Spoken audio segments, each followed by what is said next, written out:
I've been asked today to, oh, by the way, Susan, there's only, other than BNI directors, there's only two people in the world, and I think I've told you this, there's only two people in the world that I would recommend to speak about networking for another organization.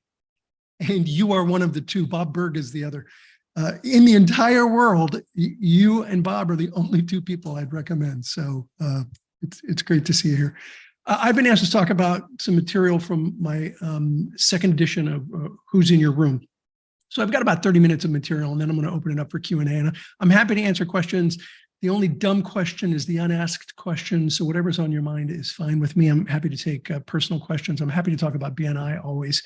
But whatever's on your mind, I'm happy to discuss it. So let me share my screen, pull up my PowerPoint, and we'll launch in. And I'll take questions at the end if that's okay. Let me pull up my PowerPoint, and here we go.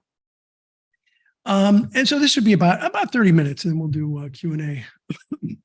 So this is the second edition of Who's in Your Room. And here's the concept of this book. And I'll be honest with you, I wish somebody else wrote it and I read it when I was 17, as opposed to me writing it in my 50s. I've had a good life, but I'm telling you, I would have surrounded myself with a whole different set of people had I read this book when I was a teenager. Imagine that you live your entire life in one room. And here, this is my home office in Austin, Texas. This is where I work every day. And there you'll see a door back there. Imagine you live your life in one room, and that one room has only one door. And that one door is an enter-only door, so that when people come into your room or into your life, they're there forever. You can never get them out. Now, you know, it's a metaphor. And a lot of people remind me of that. It's a metaphor. You can get people out of your life. But let's think about that, because I think it's more than a metaphor. I want you to all think of someone that you got out of your life. You got them out of your life, and I want you to think about why you got them out of your life. What was the reason that you wanted them out of your life? Were they difficult? Were they toxic? Were they angry? What were the reasons? Now, I'm not going to make you name who it is, but I want you to think about it. I want you to think about that person. And then I want you to think about the last thing they did. The last thing they did that you're like, that's it. I don't want anything else to do with this person. Okay? Do you all have that? So if they're still in your head, they're still in your room, and they will be there for the rest of your life. This is more than a metaphor. We interviewed Dr. Daniel Amen. He's a good friend in California. He's a neuroscientist and psychiatrist. And he said, when you have relationships with someone, business or professional, their fingerprints are all over your brain. And so they're going to be there one way or another for the rest of your life. Both people who've had given a good impression of people who've been toxic, they're going to be there. And so being selective about who you bring into your life is really, really important. And so one of the first things you need to think about is who's in your life? Who is in your room right now? Is your room really crowded? Is it loud? Is there a lot of drama? Are you bored? Is there fighting going on? Is it chaos? Or do you have people in your room that are just plain weird? Here's the thing. Whatever room you have, and your room is your life.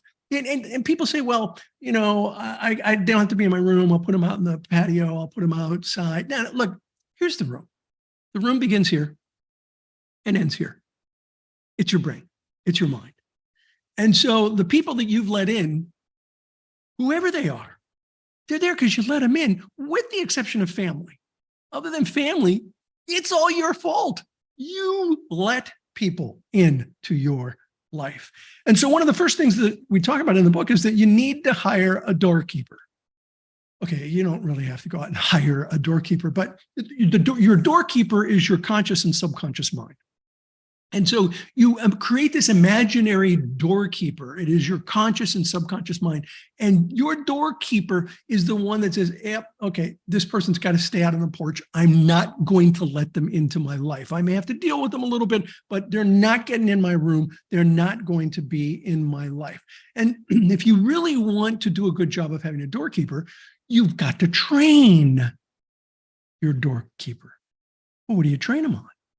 Well, what you train them on are your values, which means you got to get good with your values. If you don't know what your values are, you're just going to let anyone into your life. And what's really funny is that when I ask an audience, share with me your top 7 values, or I'll pick somebody out of the audience, which I don't do often because it really puts them on the spot. Give me your top 7 values in life. It's like looking at a deer in the headlights. Honesty. Great. Give me 6 more. They don't know. So many people really don't know what their core values are as a person. And so you've got to get good with your values. Now, in the book, we have an exercise that you can use, but the truth is, go on Google. There's all kinds of exercises up there that will enable you to figure out what your values are. If you don't know your values, and I'm going to mention this a couple of times throughout this presentation, if you don't know your values, your personal values, you're going to let just anyone in. And sometimes they're going to be values that are completely incongruent with yours. And so what you want to do is train your doorkeeper, that conscious and subconscious mind of yours, on what your personal values are. And this new person who's trying to get into your life, do they have values that are congruent with yours? Now, congruent doesn't mean the same. Diversity in terms of so many things in life are really important. And this is one of them. What you want is to find people who have values that are resonant with yours, not dissonant with yours, congruent, not incongruent. They don't have to be the same, but they've got to be resonant. Let me give you an example of resonance. And I've seen this done. I've seen this done before. Imagine 2 pianos. I saw it with guitars, but imagine 2 pianos. And on one piano, a person sits there and hits the middle C key of the piano. And the second piano sitting right next to it, the person does not hit a key, but presses the sustain pedal. So one person hits the middle C key, the second person presses the sustain pedal. The second piano hums.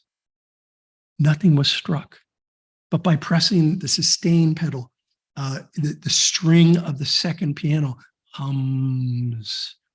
That's resonance. And so are you creating relationships that are resonant with you, not dissonant? Dissonance, that's easy. Fingers on a chalkboard. That's dissonance. And sometimes you've got people in your life that are constantly scratching that chalkboard. And so what you want to look for and what you want to train your doorkeeper on, and you're getting the 30-minute version of a complex set of concepts. What you want to look for are people who have congruent values that aren't dissonant or have resonant values with you. Okay, now here's the easy one.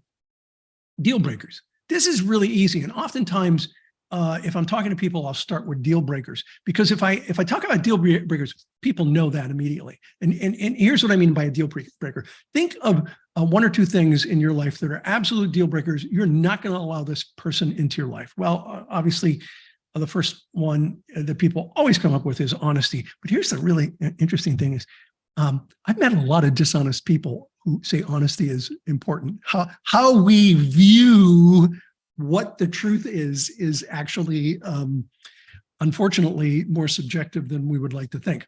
And so besides honesty, what are some of your deal breakers that are just not acceptable behaviors?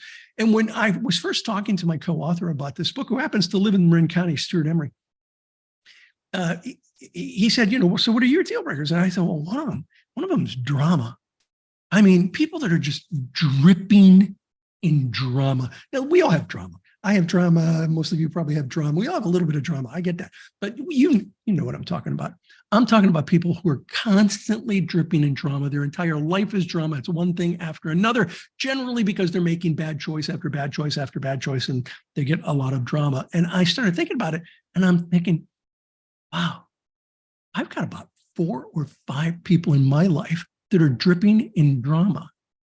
And it's all my fault. I let them in.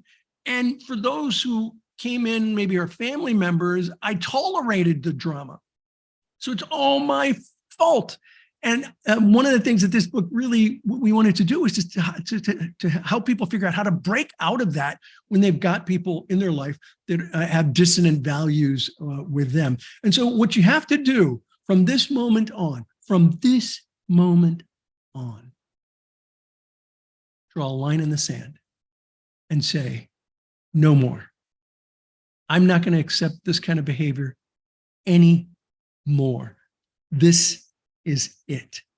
And so one of the things to think about as you draw the line in the sand, think about the people in your life, the people closest to you in your life. Are the people in your life engines or anchors?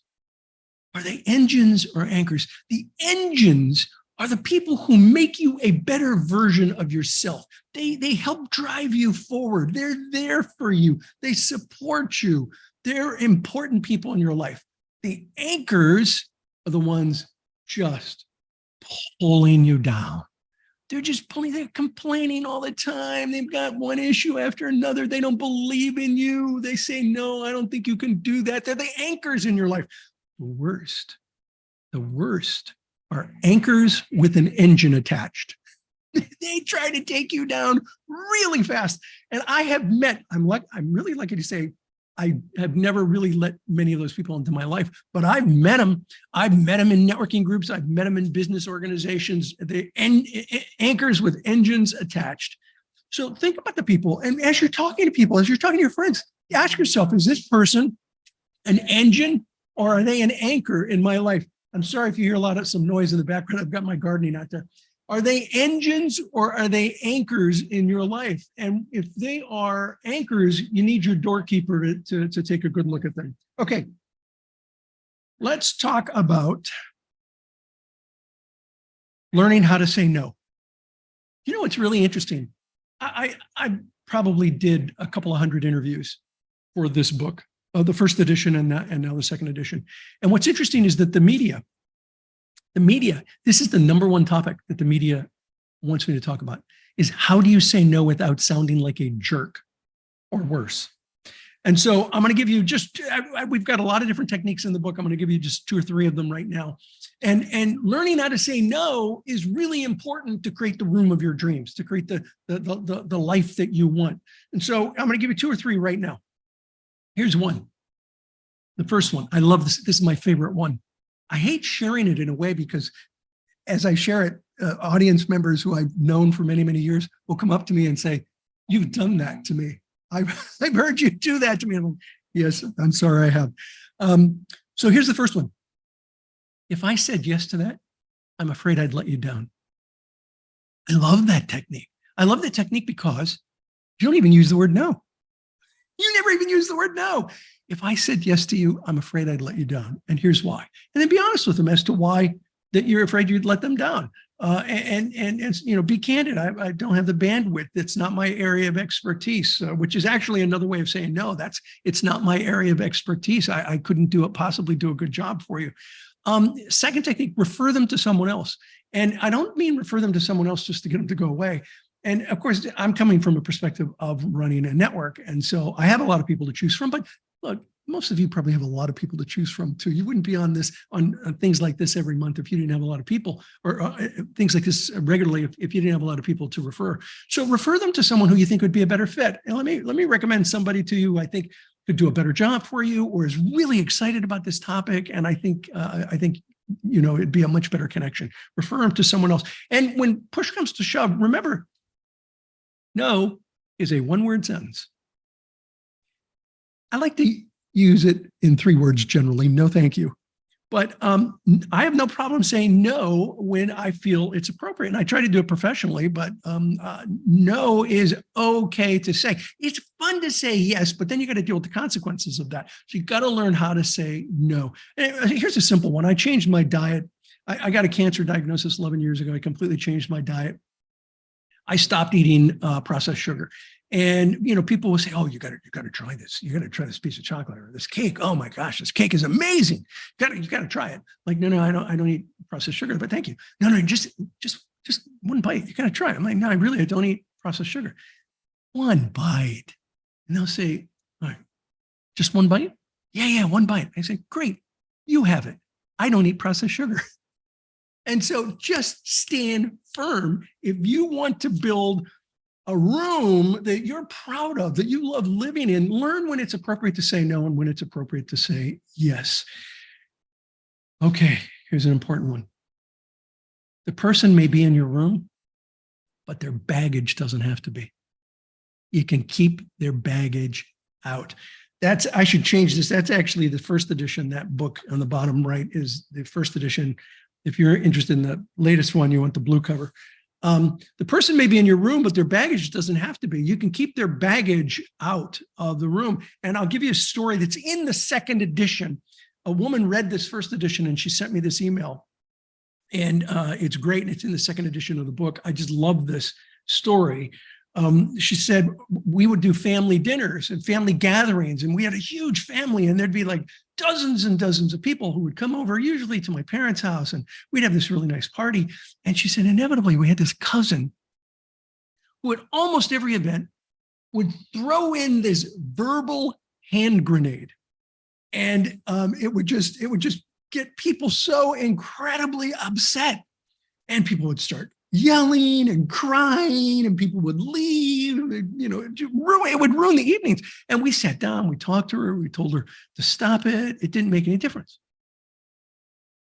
And so she read my first edition, and she said, we tried something new with our cousin. I said, what was it? She said, well, we decided. We all met without her. We all decided that the next time she comes to a family event and throws in a verbal hand grenade, that we would anyone who was in earshot would turn to her and go, oh, okay, and turn back and continue their conversation. Do not engage. Don't engage in the conversation. And sure enough, one of the next events, cousin comes over, throws in a verbal hand grenade. Everybody in earshot goes, okay, turns back, continues the conversation. The woman left. She left, and she stopped coming to a lot of the events. Who knows what she got out of riling people up? But she came occasionally. When she came, she stopped doing it. People may be in your room, but their baggage doesn't have to be. Their baggage is not. Keep their baggage out. In the second edition, we talk about having a concierge, the person who manages those people in your room. And this is one of the concepts that we talk about. And another concept is benign neglect, mastering the art of benign neglect. Benign neglect works when you're not even trying. Think about people that you went to high school with and college with, and over the years, you just kind of lost touch. And maybe they were really good friends and you really liked them, but over the years, you just kind of lost touch. And through benign neglect, you've lost that friendship over time, which, by the way, I don't always say this in all my presentations, but Susan's great at making sure there's no benign neglect in our relationship. She is always reaching out and saying, hey, we haven't talked in a while, let's talk. And it's really important if you want to maintain a relationship to stay connected occasionally. The art of, now imagine benign neglect with a plan.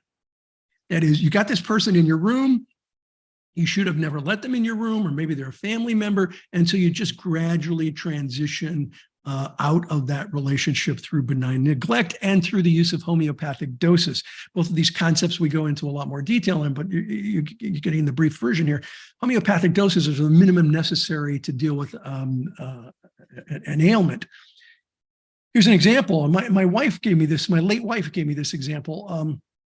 And she used it with a friend. She had this friend that would just, the behavior was unacceptable to her in the way she dealt with her children. And so she was using benign neglect and homeopathic doses. And here's an example of the homeopathic dose. She was headed to Los Angeles. We moved to Austin, Texas. She was headed to Los Angeles. And instead of letting her friend know 2 months in advance that she was going to be in town, she sent her an email the night before, and said, hey, I'm going to be in town tomorrow. I'm free between 2 and 2:30 if you want to grab a cup of tea at Starbucks, or a cup of coffee at Starbucks. And look, oftentimes, if you email the person the night before, they may not even get the email and the message until after you're there. But this woman did, and she's like, "Oh yeah, okay, great." And so they spent 30 minutes, and then Elizabeth left, and it was the homeopathic doses, the minimum dose possible. These are some techniques that we go into more detail on in the book. All right, now we're going to get to the part of the material that I love the most. I just love this. Then I'm going to wrap with a story, and then I'm going to take questions that you might have.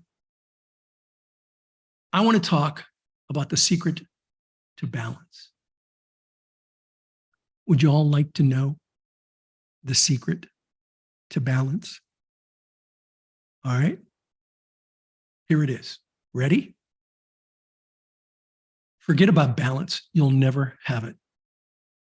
And when I'm doing a live presentation, I almost always get somebody in the front who goes, oh, I thought I was going to get something good. I hope you get something good. I think you're going to get something good here. I think balance is impossible. I think we look at life wrong when we're looking at it from a perspective of balance. Balance, it's like these scales. Our personal life has to be in balance with our professional life, which has to be in balance with our spirituality and our health. And it's all got to be in this perfect balance. And I'm here to tell you, and most of you already know this, that life is not a balancing act. Life is a juggling act. It's about juggling one thing after another thing. And I did not live a life of balance. But I can tell you what I did live. I think instead of balance, what we want to look for and what we can have is a life of harmony. You might not have a life of balance, but you can have a life of harmony. Look at this graphic, the yin and the yang. Even the graphic for harmony is out of balance if you separate it. It's when it comes together that you can create a life of harmony. I have 2.5 million air miles on American Airlines alone. I, for 30 years, traveled twice a month all over the world. I still travel at least once a month, but it's a little better now.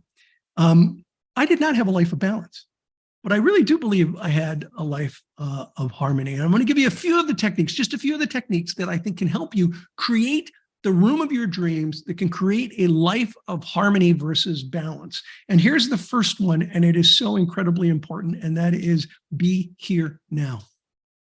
Wherever you are, be there. Don't be at work. Don't be at work thinking about the fact that you didn't spend enough time with the family last night. Don't be at home thinking about the project that has to be done at work.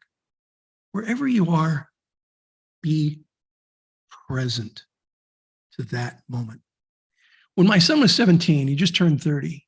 So this was back in the days where I was doing 2 trips a month. We're playing Halo, he and I. Halo is a computer game, and it's a shoot 'em up computer game in the future world. And a big screen TV, we were in the big house, and big screen TV we're playing. We were leveling up to the next level. He was 17. And it takes a moment or two to level up. And I turned to him and I said, hey, buddy, was I around enough for you as you were growing up? And he looked at me and he said, what? And I said, was I around enough for you as you were growing up? He said, you're around all the time. I'm like, well, I don't know if you noticed, but I'm actually gone every other week for at least a few days, if not the entire week. He said, yeah, I know you travel, but I don't know. It's like when you're here, you're totally here. Can we get back to the game now? I'm like, yes, we can. We can get back to the game now. And to me, that was really such a fulfillment of the concept of harmony versus balance. The fact that be present when you're there, be present. And you may not be able to be there all the time, but wherever you are, be present at work, be present at home. Okay, here's another one. People who say you can have it all, I think are fibbing. I don't think you can have it all. I think you have to pick and choose. That's my opinion. So what do you pick and what do you choose? It comes back to your values. You've got to know your values.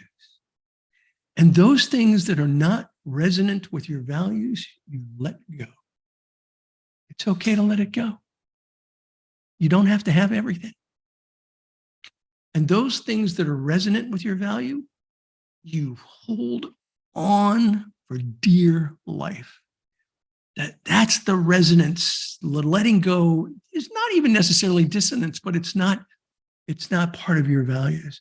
And so if you want to have a life of harmony, I believe you need to learn how to both let go and hold on to create a true life of harmony. Next one is margins. Just like on a paper, you're going to have margins in your life. You've got to create margins. I had a place in Big Bear. Susan, I think you went to my place in Big Bear, and we had a great time there. Beautiful, beautiful place. The guy who managed the house in Big Bear, he hadn't taken a vacation in like 5 years, he said. And I'm like, Dave, seriously, man, you need vacation time. And he had done such a great job for me. I said, look, I will pay for a 4-day weekend down in Palm Springs. You don't have to go far. You don't have to be far. I'll pay. I'll get you a nice hotel. I'll give you some fun money. Go take 4 days off, man, and create some margins. He did not take me up on it. He did not take me. He was proud of the fact that he'd been working 7 days a week for years and years. Wow, no. You got to have margins in your life. Space to do the things you love, the things you enjoy, the things that bring you joy. For me, one of the things that I've done ever since I was a really young man was I have a mental health day once a week. Unless I'm traveling, I have a mental health day. Don't ask me to go anywhere because I'm not going. I might go on my boat, but I'm not getting in a car. I'm not driving anywhere. I'm going to watch movies. I'm going to watch some, mindless pablum TV show. I'm going to swim in my pool, maybe barbecue. I'll go in the spa. I'll read. It's my mental health day. That's one of the ways that I created margins. Listen, B&I was I earned all this gray hair. It was a crazy, crazy business to run. There are over 10,000 people who work for the company. Over 10,000 people who work for the company. If I didn't have margins, I don't think I could have run the business for 30 years. For the last 8 or 9 years, someone else now runs the company, but I ran the business for 30 years. And if I didn't have margins, I don't think I could have ever done that. One last thing, and then I'm going to tell you a story, and then we'll open it up. It's really important in life to work in your flame and not in your wax. And this is one of the secrets to harmony. Work in your flame and not in your wax. When you're working in your flame, you're on fire, you're excited, you're passionate, you love what you're doing. People can hear it in your voice, they can see it in the way you behave. When you're working in your wax, it just takes all your energy away. People can see it in the way you behave and they can hear it in your voice. And so find ways to work in your flame versus your wax. For B&I, one of the first people I hired was a bookkeeper. Like, I know how to do QuickBooks. I did my own books for years. But one of the first people, wasn't the first, but one of the first people that I hired was a bookkeeper to do my books. And I'll never forget the first month she came to me and she said, Ivan, the books were not balanced. They were off by 5 cents, 5 pennies. She said, it took me 2 hours, but I found it. The book's balance. And I said, well done. I'm really proud of you. And I mentioned that to a friend of mine and he said, wow, did you reprimand her? And I said, why would I reprimand her? He said, because she spent 2 hours of your time balancing the books to find 5 cents. I said, oh no, absolutely would not reprimand that. He said, why? I said, because what if it were $50? She wouldn't go home. She wouldn't go home and have $50 off. Oh my gosh, I gotta buy it. For me, $50, I would have said, close enough. Why? Because that's my wax. That was my wax, still is. This is my flame. I love pouring into people. I love training. I love teaching. I like writing, but writing's kind of bleeding from your fingertips. So I like it, but I love interviews. So these are the things, the writing gets me the interview. So these are the things that I love to do. They're my flame and I really, really enjoy it. Okay, the story, and then I'm done. I'm a big believer in the law of attraction. I really am. Big believer in the law of attraction. And action is part of the word attraction. You have to take action. You have to do the things that you have come to believe are important to do, but maybe you haven't actually done it. You can't just attract it into your life. You have to take action into your life. True story. Many years ago, before I married Elizabeth, I was in Maui, and this is the Kanapali Shores in Maui. And I was walking out onto that beach. And as I was walking out there, I'm about chest deep, and I could feel the stinging on my chest. And I looked down, I didn't see anything. And so I took my hand and I went like this, and there were tentacles hanging from my arm. And I'm like, ooh, it's a jellyfish. And I snapped it off. And then I followed them. I followed them out. It was about 10 or 15 feet away. I could see the tentacles now. And in the water was this. This looked to me like a Portuguese man-o-war jellyfish. Very poisonous. So I swam ashore. Now, at this point, I had right across the left side of my chest and across my wrist stings. And it's like pinpricks, really hurts. And so I'm swimming, and I get to the shore, and there's a cabana boy, right? 16 years old. I say, hey, look, I think I just got hit by a Portuguese man-o-war jellyfish. And he looks at me and goes, yeah, that looks like a Portuguese man-o-war. I said, what do I do? He said, well, are you feeling dizzy? No. Are you having a hard time breathing? No. Do you have any chest pains? No. He said, okay, no big deal. Just go up to the front desk, go to the lobby, then turn left. There's a little market down the hall. Pick up a bottle of Adolph's meat tenderizer and some vinegar, powder up your chest, pour the vinegar on, and just rub it all in like that. And I'm like, right. Okay, thank you. And so I walk on over to the little restaurant that was outside. And there was a guy who was probably in his early 20s. I figured, okay, this guy's not going to give me a crazy story like that. He's the waiter. And so I walked up and I said, hey, look, I think I just got hit by a Portuguese man-o-war jellyfish. And he goes, yeah, that's what it looks like. I said, well, what do I do? He said, okay, well, are you breathing okay? I'm like, yes. He said, not feeling dizzy? No.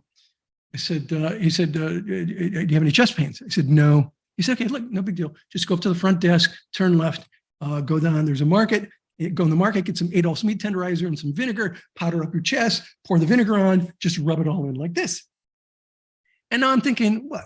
Did they have a staff meeting and say, okay, how do we goof on the tourists? Maybe there's some cameras around. It'll be like, the candid camera. There's this guy powdering up his chest.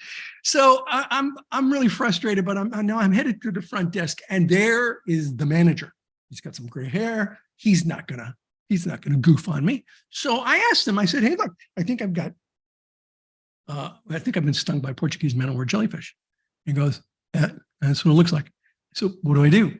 He said, well, are you feeling dizzy? No. You have a hard time breathing? No. He said, do you have any chest pains? I said, no. He said, okay, no big deal. Just go down the hall. There's a little market. Go on into the market, get some Adolph's meat tenderizer, some vinegar, powder it up, pour it on, just rub it all in, you'll be fine. And I'm like, okay, fine, I give. I'll go through it. So I walk in, I get into the market. They had vinegar. I could not find the Adolph's meat tenderizer. And I'm looking around, and while I'm looking around, I'm having a hard time breathing. And really, it started to get more difficult. And then I'm feeling kind of dizzy, and I'm holding myself up on the shelves. And then it was a little bit of chest pressure. It was like somebody was just pushing on my chest.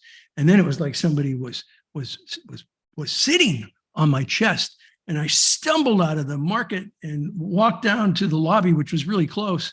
And I said, the things you were talking about, I think I, and I went, fell flat out in the middle of the lobby, completely laying on the ground in agonizing pain. And of course, all the people, are now standing around me. Of course, some are stepping over me with their luggage. And there's this little girl who said, look, mommy, look at the man on the floor. And the mother goes, yes, that's what happens when you do drugs. Don't do drugs. I'm like, no, jellyfish. And she's like, let's get out of here. So He calls the paramedics. Paramedics come. They got a box. I'm expecting, defibrillators and like, clear. Boom. No. They open up their box and they pull out a bottle of Heinz vinegar and Adolph's meat tenderizer. The vinegar was in a little spray bottle. They powdered up my chest. They rubbed it all in, sprayed it, rubbed it all in. Within moments, it started to reverse. Within moments, it started to reverse. It still stung like the dickens, but the chest pains pretty quickly slowed down. I wasn't so dizzy. I was able to sit up. My breathing was back. I was like, what the heck? They said, well, look, the Adolph's meat tenderizer has an enzyme in it that stops the pumping of, because what happens is when you get stung, they have little stinger sacs that are still in you, and they keep pumping in venom, and it nullifies that. It stops the hooks from pumping, and the vinegar is a catalyst that pushes it into your bloodstream, and it has a really quick response. As if you can do it before you have to go to the hospital. So why did I tell you this story? How many times have we heard that the people we surround ourselves with make all the difference in the world? I bet you I could tell you the first person that said it to you. I bet I could tell you the first person. Mom was the first to say, I don't want you hanging around that kid. That kid's a bad influence. You can't be there. We've heard this over and over throughout our lives. When are we going to get it? I had 3 people who lived in the area who knew better and who told me what to do. But for whatever reason, I didn't buy it. And I had a huge paramedics bill because I didn't listen to the local expert. I didn't listen to somebody who knew. We've all had people tell us we become the 5, 6, 7 people we hang out with. We become our engines, not our anchors. This is so important. You are the curator of your room. You can create the life you want. It's not easy. You can do it. You can create the life that you want by first starting with your values, getting that doorkeeper, learning how to say no, figuring out the difference between balance and harmony, being present and listening to the people who've had experience with this. Quality of your life depends on the people in your life. And when you design your room, you transform your life. Let me open it up for any questions. Susan, thank you for inviting me. Ivan, I have to tell you, I could see you on that beach. I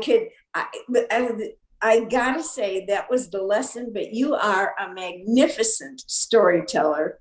I don't know about the rest of you, but I thought I took pages of notes. Beautiful, Bomo. So many lessons in life. Thank you, thank you, thank you. And what I'm going to do is ask you the first question. Yeah. And it has to do with something that's in your future. And I would love you to tell us a bit about someone that you know who sees in you that which we just heard, which is excellence, connection, charm, humor. And that is, you've been to Necker Island. And I know you have some Richard Branson stories, but I'd like you to tell me and also to talk about Ivan Misner, future astronaut. Well, yeah, Branson's he's an amazing man. I've been to Necker Island 5 times and spent each time was there for a week. What I love most about Branson is that his ego does not enter the room before he does. And I think what I like even more is that he talks to his staff the same way he talks to millionaires. He treats his staff just like a millionaire. And he's very, very good with his staff. And I have the highest respect for the guy's a billionaire, you know, and I've met billionaires, I've met millionaires, I've met people that weren't millionaires that were way more rude with their staff than he was. But he's a vision maker, and he's a vision maker with his people. And I think I told you the story, Susan, that one of the very first times I went there, he had just bought the island next door, and he said to us like a day before the week ended, he said, "Hey, I need to go check out the new island because I have some plans for it. Anybody want a tour?" And I'm sitting there going, "Yes, please. I would like to go." And so, you know, me and a handful of other people, we went and we toured this island, and it was a beautiful island. And he wanted to build homes there for other, mostly billionaires. And he was going to build one of his homes there. And so we finished the entire island. We walked up to this house, and the house was a one-story wood frame house. And he said, "This house has got to come down for us to do all the work we want to do." And there were two guys with sledgehammers, basically day laborers in the heat of the Caribbean, you know, no shirts, and they're knocking down this house with sledgehammers. However hard I think my work is sometimes, I'm not on a hot desert island with a sledgehammer knocking down a one-story building.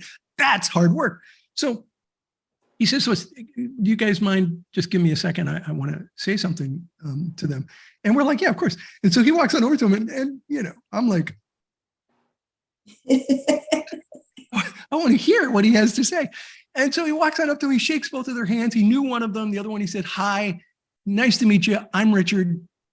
And I know this is hard work, you guys. I know it's hard work, but let me tell you why it's important.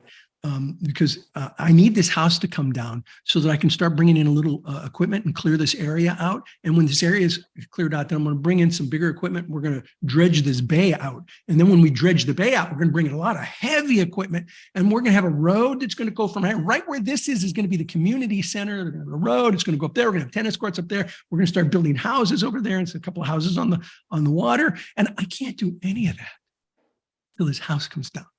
And so, you know, it's like, I know this is hard work, but just understand that it's the first step in a huge idea that I have for this island. And I just wanted to say thank you for doing this hard work. And he shook their hands and came on back. And I'm like, damn, this guy's good. This guy's good. They were day laborers. And he gave them the vision of what he wanted in that island.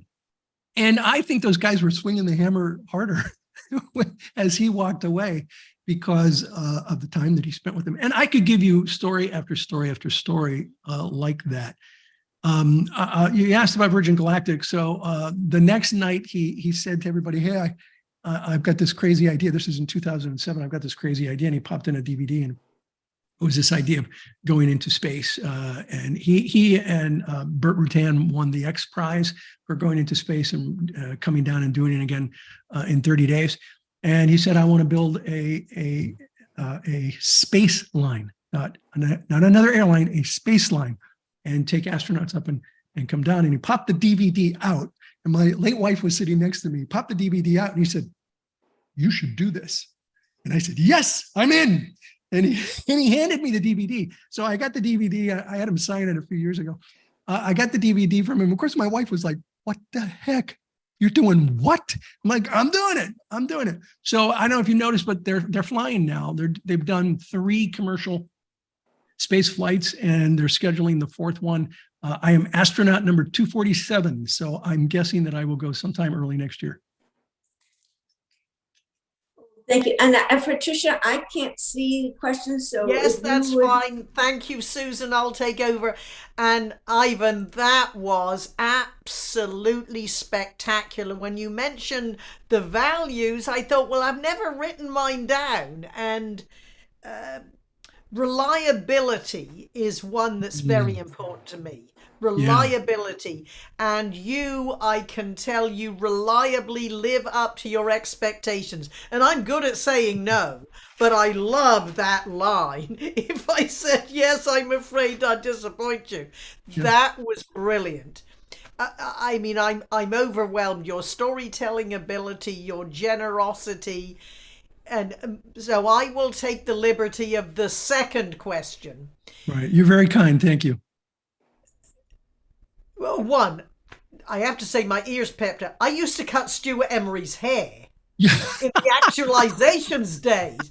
Oh, sure. I had to race over and do a little search. I need to talk I to will him tell and him. catch up. I talk to him every week. I'll tell him that we spoke. Well, tell him, Yeah. Patricia Fripp, just say you used to cut your hair in the All right. Werner-esque actualization days. Would love to catch up. Stuart's one of my best friends. He and I co-wrote this book together.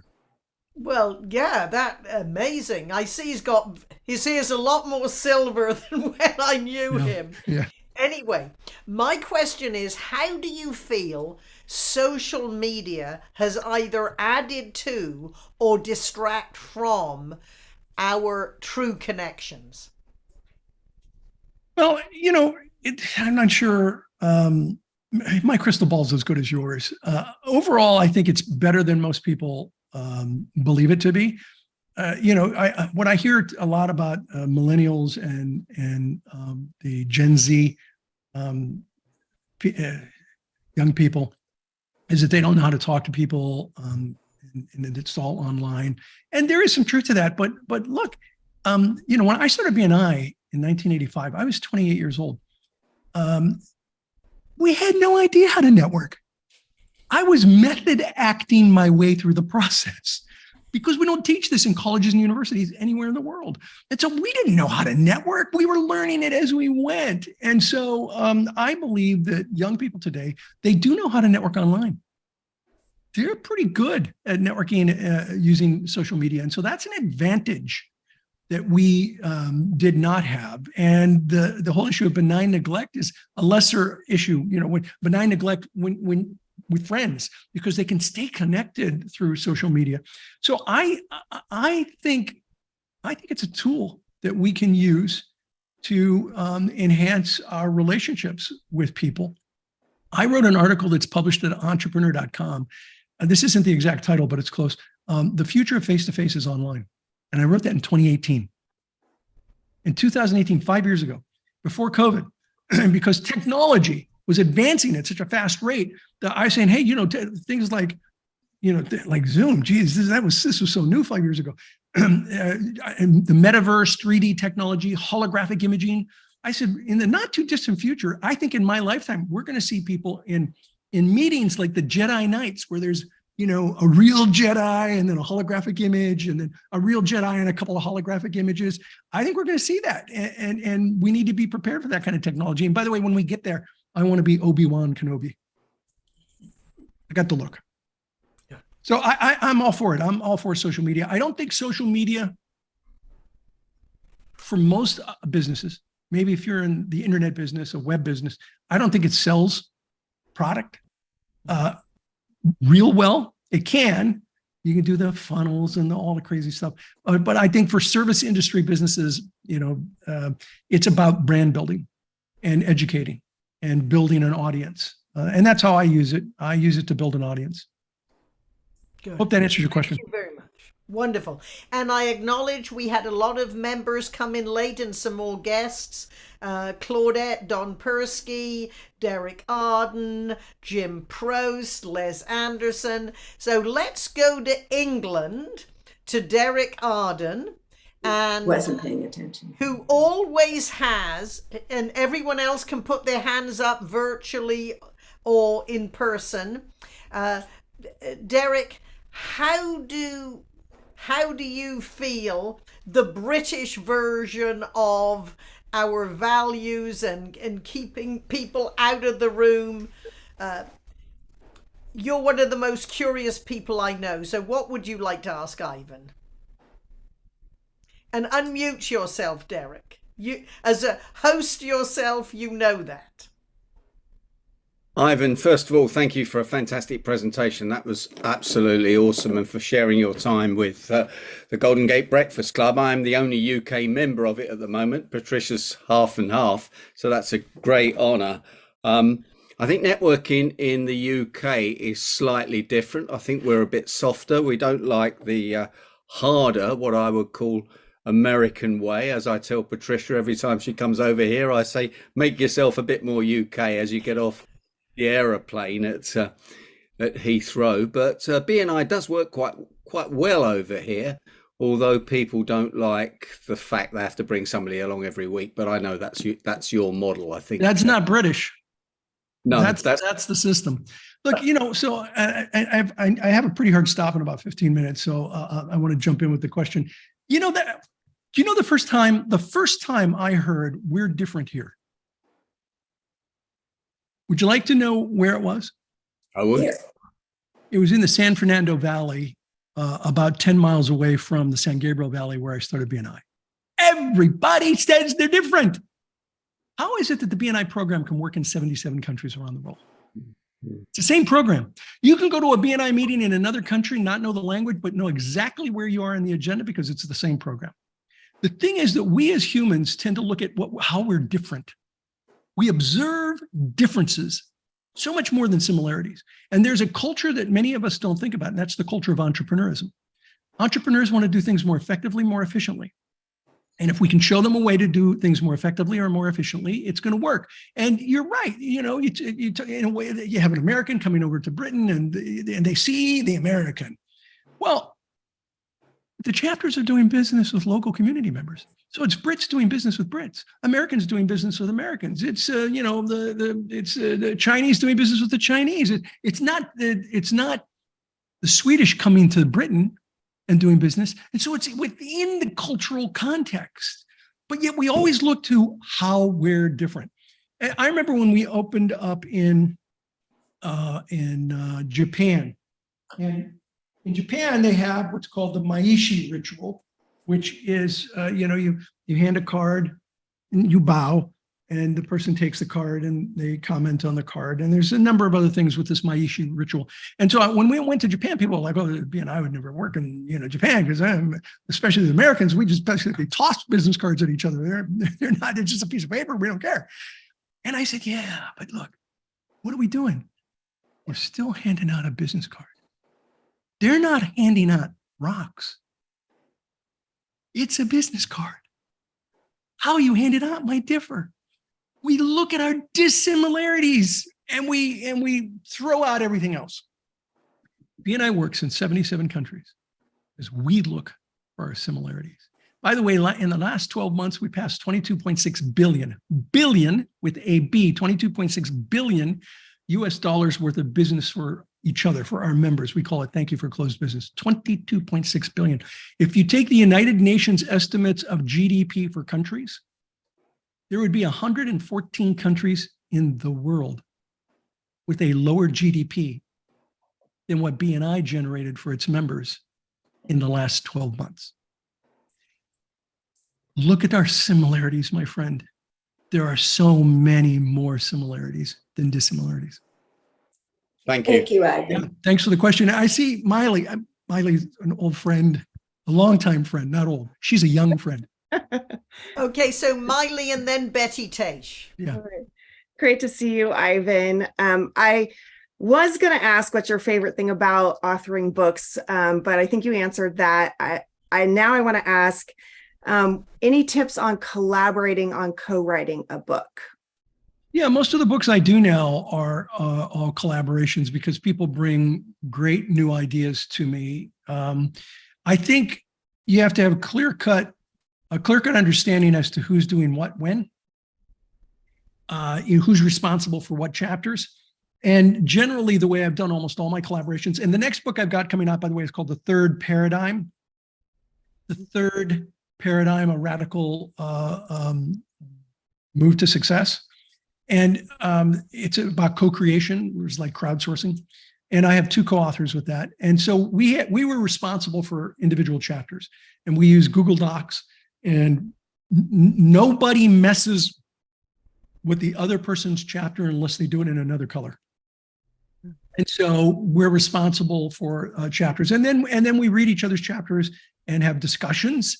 And at some point in the process, those discussions are happening monthly, and eventually probably twice a month, where we're having discussions about what to change or whatnot. And we generally also get together, usually at my house, and I'll host my co-authors here, and we work on a book together. It can be painful. I've had I've got 28 books, probably 24 of them are co-authored. Got a couple of co-authors I'd never work with again, but you don't really know that until you start getting in deep. I've had 2 co-authors who plagiarized. And so you want an editor who double checks written work, because my editor, actually it was my late wife who caught one and an editor who caught the other. And so you want to be really careful about how good they are at writing, and if there's any chance they're going to be plagiarized. And I don't mean like they plagiarized the paragraph. They plagiarized like a chapter. 3/4 of the chapter was written elsewhere. So these are some of the kinds of things that you want to look out for. I recommend it though. All my future books will most likely have at least one co-author. I hope that answered your question. Yes, thank you. That was very helpful. All right, Betty Taish. Thank you for an absolutely excellent presentation. I have heard you on podcasts before, and very exciting to see you in person on Zoom. I have a question about when you are on Zoom or in person. The person who is part of this group who is chatty, I call them a chatty Kathy, and I mean really chatty, telling stories or adding comments that have nothing to do, irrelevant, and taking a chain of thoughts here and there. And how does one acknowledge, be polite, but,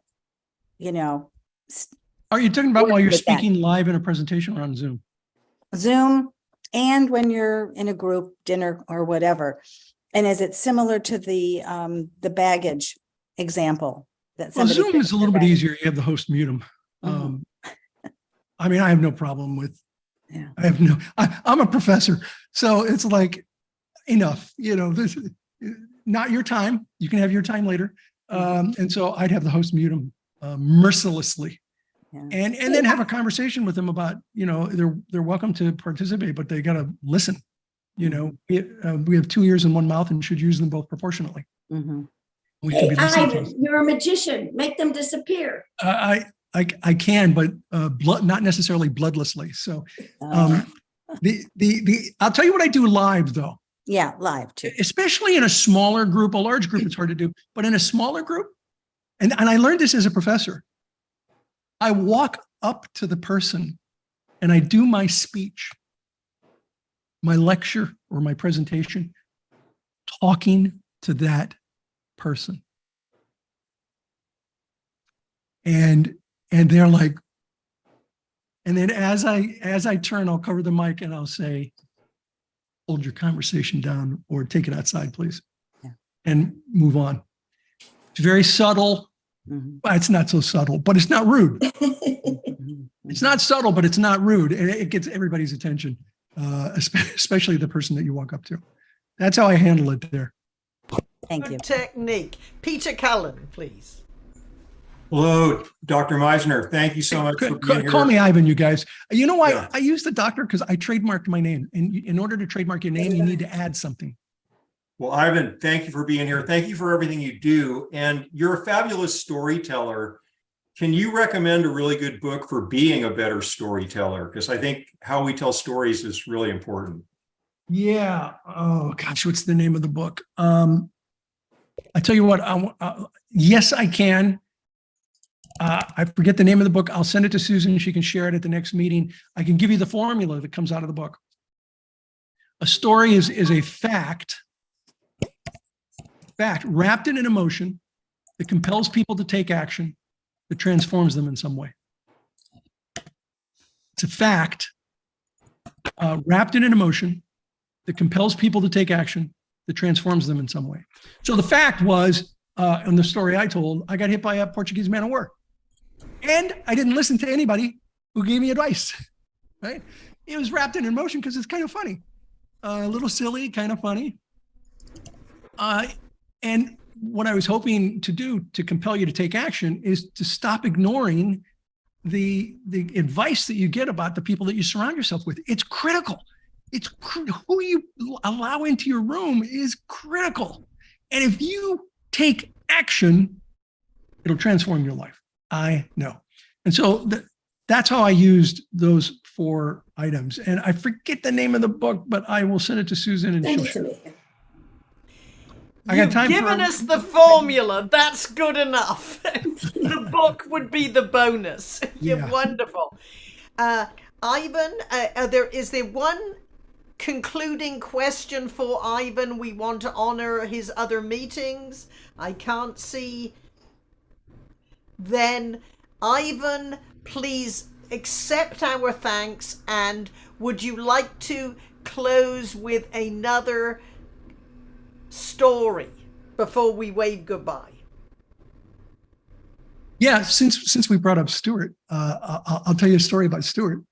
It's not neither of these. Well, it might be in the second edition, but so Stuart had trained. He'd been talking about Who's in Your Room with his family for a long time, and so they knew the concept of the doorkeeper. And he was talking. This was maybe 10 years ago. He was talking to his mother-in-law. And his mother-in-law is like 10 years older than him, and his wife is younger than him, not a whole lot younger. I don't know if you know Joni. She's probably 10 or 15 years younger than Stuart. And so his mother-in-law, I forget her name. Let's say Sally. She knew the doorkeeper concept, and now Sally would call Stuart, and she'd be talking to him, and she'd give him grief. Now, Stuart's like almost 80, okay? And he was in his mid-70s when this happened. And so she'd be giving him grief. Stuart, you shouldn't be drinking like that. You shouldn't drink, so much scotch. You shouldn't be drinking wine, and you shouldn't be eating steak. You should be, why are you doing it? And she would just give him grief. And so one day, and he had talked to her about, don't do that anymore. And so he's giving her grief on the phone, and he goes, click, hangs up. She calls him back. He says, Stuart, Emery, did you hang up on me? He said, no, Sally, I would never hang up on you. My doorkeeper did. And she's like, all right, that's fine. I won't bother you anymore. And he said, oh, thank you. I appreciate that. That's one of the ways that they may be in your room, but their baggage has to stay out. Thank you. That is a magnificent story and example. Please take our applause. Thank you, Susan Rowan. Thank you for pulling in all the favors. And